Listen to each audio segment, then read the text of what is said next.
asawa ko guys, nagmundo. Ako din.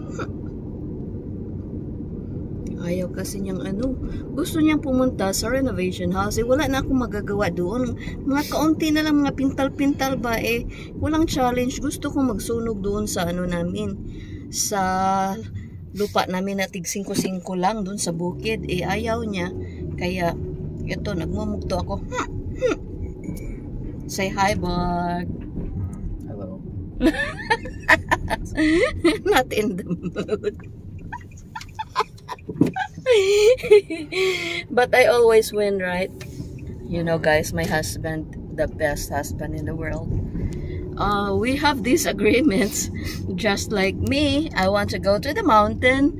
Tapos siya, punta siya sa renovation. So conflict of interest kami, guys. Kaya, pagtatawanan ko na lang siya kasi, nagmumugto siya, nagmumugto din ako. Ganun talagang buhay, guys. You know, pag may disagreement kayo, one has to compromise. Dapat may compromise. At dapat he will be the one to compromise. Right?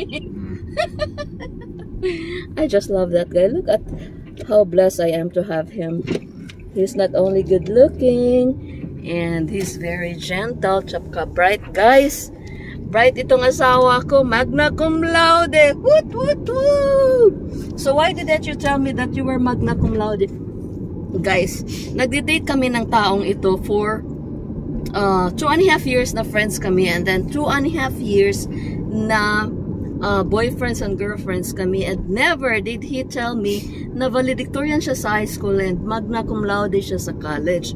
So pagdating ko dito, sabi ko, sabi ng mama niya, you know, Marilyn, your groom is a magna cum laude in college. Na-shock ako, guys. Tapos sabi ko, bakit mo naman hindi ako sinabihan? Why didn't you tell me? Tapos sabi niya, I just did not think that I would tell it to you. See how modest he is? Very humble, guys. Ako pag nang magna cum laude ako, I would say, world announcement. Yours truly is magna cum laude na malapit ng mahagbong sa college. No, sa high school, guys, I was not doing well in high school. College, parang nag-excel ng kaunti. But anyway, yun lang po, tingnan nyo. Ating palilipayin itong asawa ko kasi palagi na lang siyang nag-give in sa akin. And I love him for that. Guys, ang dami ko ng uban, Bali na. At least may buhok pa, pero guys, nalalagas na talaga yung mga buhok ko ba. Tapos my friend ako, tingnan mo yung mukha ko. My goodness, at least may mukha, diba? Sabi ng friend ko, Ate Marilyn, pag mag-live, pag mag-YouTube ka, ako napakainit. Teka lang, napagasolina kasi siya. Sabi nung,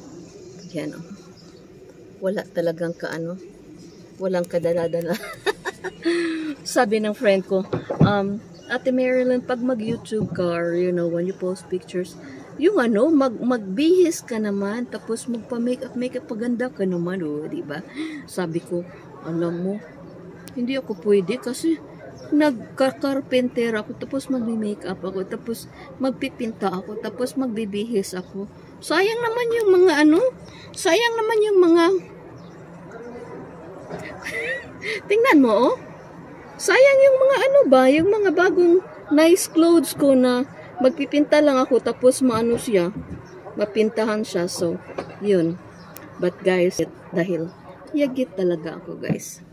Kaya, maawa kayo sa akin. Mag-subscribe na kayo. At saka, please watch my video. Kasi, gusto ko talagang magkapera, guys. Kailan pa kaya ako? Ito, asawa ko. Cute! That he's not feeling well kasi may siya. He has a stink-headed flu or allergy. So guys, maawa naman kayo. Grabe naman, araw-araw akong nag video tapos walang nanonood. Ano bang gagawin ko at manonood yung mga tao sa akin? Magtumbling ako. Yung iba, guys, alam mo guys, may ibang Filipina tayo na mga ano. Marites muna tayo, guys. May ibang Filipina ako na nakita ba na halos maghubad na lang. Para lang makaakit ng ano. Para lang makaakit ng viewers. May isa naman, guys, na naku, para siyang yung ano posture niya sa thumbnail, yung picture niya, para siyang nag-ano ba? Very bad posture. Bastos talaga, guys. Tapos yun, ang dami niyang mga viewers, mga foreigners. Pero guys, bakit kaya ganun? Huwag naman ganun.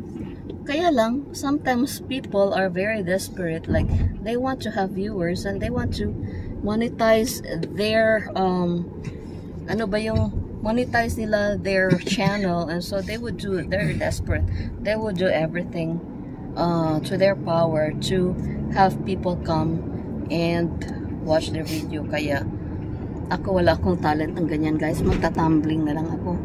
Di ko kaya ng ano, magbinastos ba sa online. Tumbling na lang siguro ako. Siguro yun ang ano, effective, right? What can you say, Borg? Like, there are some Filipinas who would like post, you know, in the thumbnail, they would post like really bad videos. I mean, very bad thumbnail picture just to garner viewers, so that viewers would click on their, ang init naman, on their channel, and then yung pag nagla-live sila, guys, like they would show off their legs, mga ganon, tapos plunging neckline, mga ganon. Parang di ko kaya. Siguro pag maano na ako, maniwang na ako, kakayanin ko. Joke. Never. Guys, ang traffic dito.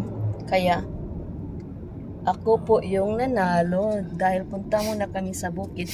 Wait! Ito yung traffic ko, tingnan niya. My gosh, look at the traffic as far as the eyes can see, but then look at the cloud formation. Ang ganda. What kind of cloud is that, Borg? Stratus? Cumulus? Don't know. Ayaw akong kausapin itong kasama ko. Oh my gosh. Look at that. It looks like a puppy. Ito namang malaking truck na ito. Trailer. Looks like a puppy. Wee! Ang cute. Oh no, it looks like, yeah, it looks like a baby elephant. Anyway, guys, yun lang po.